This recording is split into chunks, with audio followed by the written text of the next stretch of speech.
You put $100 in a savings account. You check it a year later, you have 150 cents. You earned 50 cents. You feel responsible. You did the right thing. Except, a gallon of milk cost $4 last year. Now it costs $4.50. Your bread went from $3 to $3.75. Your rent went up $200.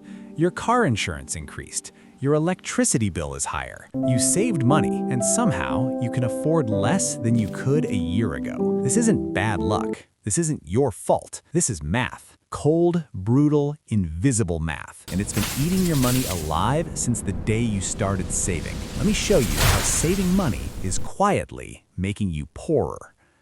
Here's what they tell you growing up. Save your money. Put it in the bank. Don't spend it all. Build a nest egg. Be responsible. And it sounds right. It feels right. Saving is good. Spending is bad.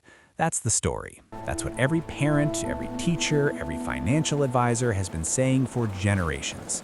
But no one mentions the other side, the part where your saved money loses value every single day, while you're sleeping, while you're working, while you're feeling proud of yourself for not spending. Your money is rotting, and the bank account that's supposed to protect it is actually helping it rot faster. Let's start with the obvious thing, the thing everyone kind of knows but doesn't really understand: inflation. Inflation is the reason a candy bar that cost 50 cents in the year 2000 now costs $1.50. It's the reason your parents talk about buying a house for $70,000 and you can't find an apartment for less than $500,000. It's the reason minimum wage hasn't changed in 15 years, but everything else has doubled in price. Inflation means your money buys less over time. Simple as that. And right now, inflation is eating your savings faster than your savings account can grow them. The average savings account in America pays about 0.4% interest. Some pay less, some pay zero. The good ones, the high-yield savings accounts, pay around 4% if you're lucky.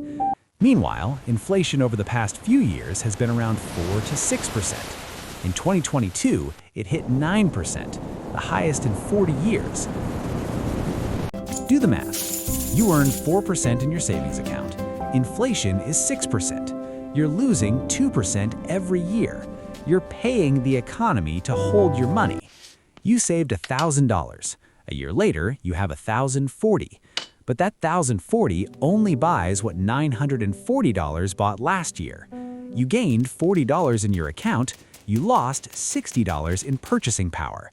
Net loss, $20, just for being responsible. Let's make this more real. Let's talk about what this looks like over time.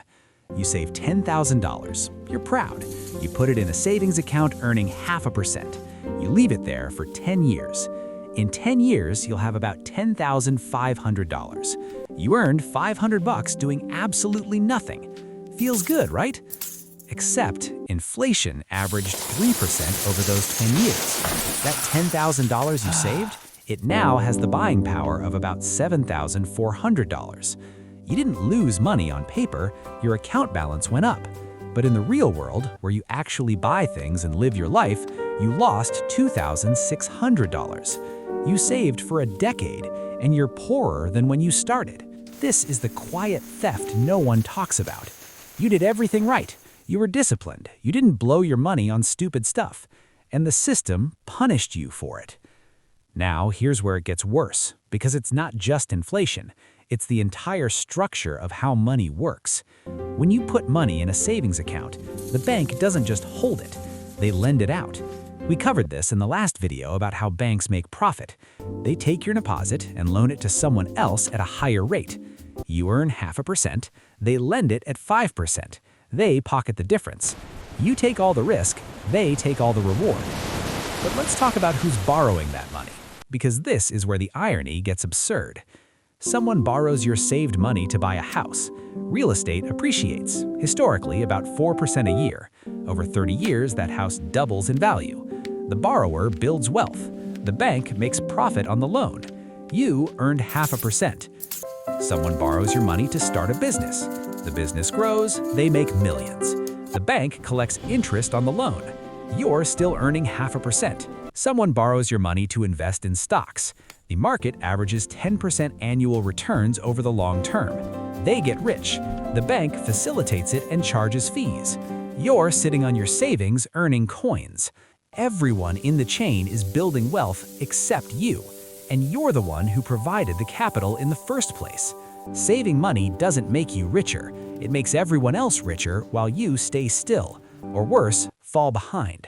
Let's talk about the psychology of this, because there's a reason people keep saving even when the math doesn't work. Saving feels safe. It feels responsible. Your account balance goes up. Numbers on a screen increase. That triggers something in your brain. Progress, security, success. But that feeling is a lie, because the number going up doesn't mean anything if what that number can buy keeps going down. You have $10,000 saved.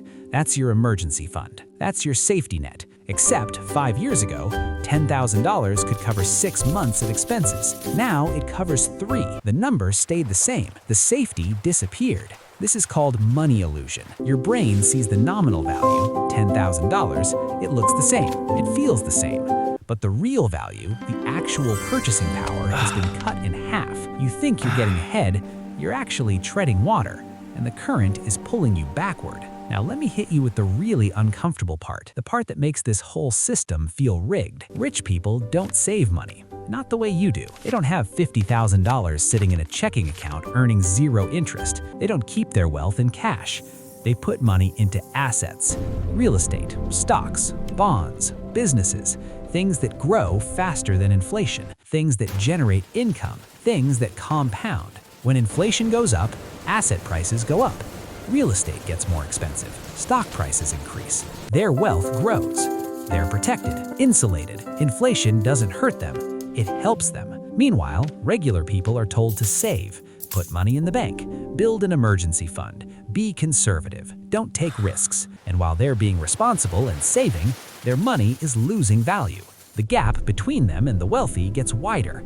Not because they're doing something wrong, but because they're doing exactly what they were told to do. The system is designed to keep you saving and them investing. And the difference between those two strategies is the difference between staying poor and building wealth.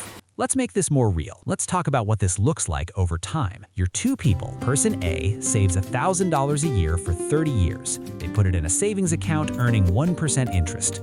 At the end of 30 years, they have about $35,000. Person B invests $1,000 a year in an index fund averaging 8% annual returns. At the end of 30 years, they have about $113,000. Same amount saved, same time frame. The difference is $78,000. Person B has more than triple what person A has, just because they put the money somewhere that grows instead of somewhere that rots. Now factor in inflation. Person A's $35,000 has the buying power of about $17,000 in today's dollars. Person B's $113,000 is worth about $57,000. Person A saved diligently for 3 decades and ended up with barely enough to survive a year. Person B invested the same amount and has enough to actually change their life. This is the gap. This is the trap. And most people are person A because they were taught that saving is safe and investing is risky. But the real risk is doing nothing. The real risk is letting your money sit while inflation eats it alive. Now let me address the obvious question. What about emergencies? What about security? You need cash. You need liquidity. You can't put everything in the stock market and hope for the best. And you're right. You do need an emergency fund. You do need some cash on hand. 3 to 6 months of expenses. That's the rule. But here's what no one tells you. That emergency fund should be the minimum, not the goal, not the finish line, the starting point. Once you have that cushion, every additional dollar you save in a traditional savings account is a dollar losing value. Every month that sits there is a month you're falling further behind. You don't need $50,000 in a savings account earning nothing. You need 6 months of expenses in cash and the rest working for you, growing, compounding, beating inflation. Because if you don't beat inflation, you're not saving, you're just losing slowly. And here's where credit cards come into play. This is the flip side of the same coin. While your savings lose value from inflation, credit card debt grows from interest. It's a double trap. You're losing money by saving it, and if you borrow, you're losing even more by paying interest rates that are 5 times higher than what your savings earn. Your average credit card charges over 20% interest. Your savings earn less than 1%. If you're carrying a balance while also saving money, you're losing 19% on the spread. You're literally paying to save. I made an entire video breaking down how credit cards trap people in cycles of debt, how minimum payments keep you underwater for decades, how the system is designed to profit from your inability to pay. If you want the full breakdown of how that mechanism works, you should watch that video. It's linked in the description. Because understanding both sides of this, the erosion from saving and the crushing weight of debt, is the only way to see the full picture of how money works against you. The system wants you saving in accounts that lose value and borrowing on cards that charge massive interest. Both sides of your financial life are designed to extract wealth from you. So what's the answer? The uncomfortable truth is that saving money the traditional way, the way you were taught, doesn't work anymore. Maybe it never did, but it definitely doesn't work now. Inflation is too high. Interest rates on savings are too low. The gap is too wide.